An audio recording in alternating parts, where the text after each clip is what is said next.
Les manifestations en Iran sont entrées dimanche dans leur 7e jour alors que les gens continuaient de descendre dans la rue, brûlant des photos du guide suprême Ali Khamenei et appelant à la chute du régime islamique.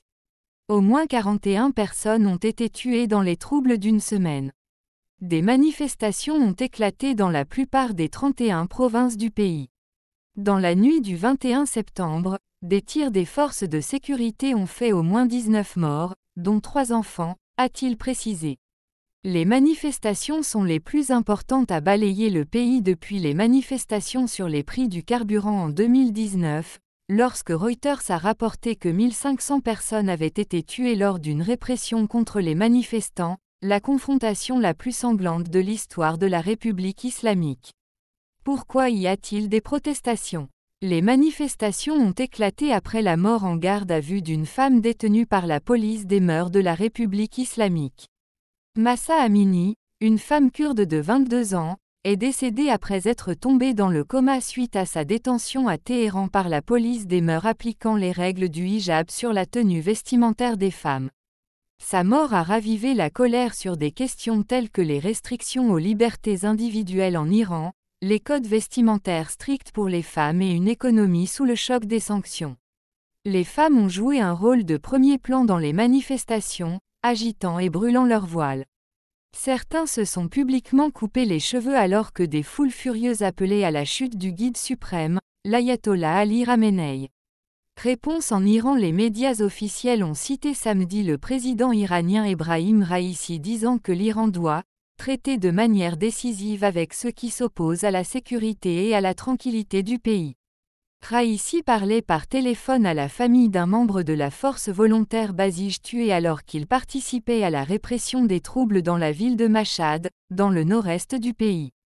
Le président a souligné la nécessité de faire la distinction entre protestation et perturbation de l'ordre public et de la sécurité, et a qualifié les événements d'émeutes, ont rapporté les médias officiels. Au moins 3 fois cette semaine, l'Internet mobile a été interrompu en Iran, a rapporté l'organisme de surveillance NetBlocks.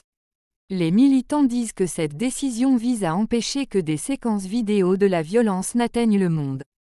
Samedi, NetBlocks a déclaré que l'application d'appel vidéo MSFT, au Skype de Microsoft était désormais restreinte, la dernière mesure de ce type après que des plateformes telles qu'Instagram, WhatsApp et LinkedIn ont été ciblées. Des manifestants brandissent des pancartes lors d'une manifestation, à la suite du décès de Mahsa Amini, une femme décédée la semaine dernière à Téhéran après avoir été arrêtée par la police des mœurs iraniennes, à Berlin, en Allemagne, le 24 septembre 2022.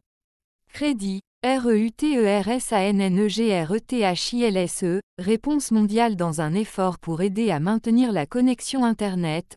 Les États-Unis font des exceptions à leur régime de sanctions contre l'Iran, une décision qui, selon Téhéran samedi, était conforme à la position hostile de Washington. Le groupe de défense des droits Amnesty International a déclaré que les manifestants étaient confrontés à une réponse meurtrière en spirale des forces de sécurité, et a appelé à une enquête indépendante des Nations Unies. L'augmentation du nombre de morts est une indication alarmante de la brutalité des attaques des autorités contre la vie humaine dans l'obscurité de la fermeture d'Internet, a déclaré Amnesty. Les États-Unis ont imposé jeudi des sanctions à la police des mœurs iraniennes, affirmant qu'elle tenait l'unité responsable de la violence en Iran qui a déclenché les manifestations. Le département du Trésor américain a également accusé la police des mœurs de violer les droits des manifestants pacifiques et a déclaré avoir imposé des sanctions à 7 hauts responsables de l'armée et de la sécurité iranienne, dont le chef des forces terrestres de l'armée iranienne. Les hauts fonctionnaires désignés comprenaient le chef de la police des mœurs, Mohammad Rostami Cheshmegachi, le commandant des forces terrestres de l'armée iranienne, Kiyumar Haïdari, et Esmaïl Khatib, ministre iranien du renseignement, a déclaré le Trésor. Le Royaume-Uni a également exprimé sa préoccupation. Nous exhortons le gouvernement iranien à enquêter sur les circonstances de sa mort avec rigueur et transparence, et à demander des comptes à toute personne responsable, a déclaré le ministre des Affaires étrangères Tariq Ahmad.